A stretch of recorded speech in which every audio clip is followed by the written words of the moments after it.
Photo তুলি। এবার photo তোলার পর অনেক সময় এই ফটোটা কিন্তু আমরা ফোন থেকে ডিলিটে করে দিই। ডিলিট করে দেওয়ার পর বা অনেক সময় ফটোটা হারিয়ে যায়, অন্য কোথাও আমরা ট্রান্সফার করে দিই। আপনার ফোনে ফটো তোলার পর অনেক সময় দেখবেন সেই ফটোটা আপনি খুঁজে পাচ্ছেন না, এরকম কিন্তু অনেকের সঙ্গেই হয়। তো ছোট্ট একটা প্রসেস বলে দিচ্ছি, এই প্রসেসের মধ্যে দিয়ে গেলে 3, 4, 5 বছর আগেকার ফটো, যেই ফটো কবে তুলেছেন আপনি হয়তো ভুলেও গেছেন, সেই ফটোটা কিন্তু আপনি নিজের ফোন থেকেই বের করে নিতে পারবেন।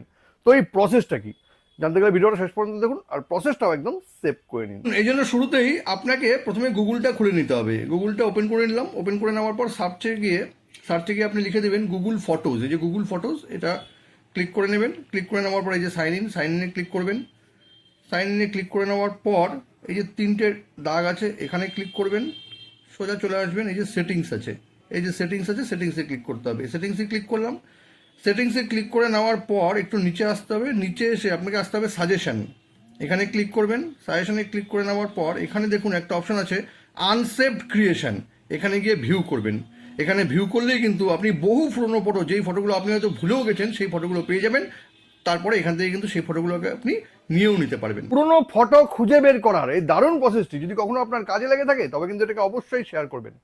আর এরকম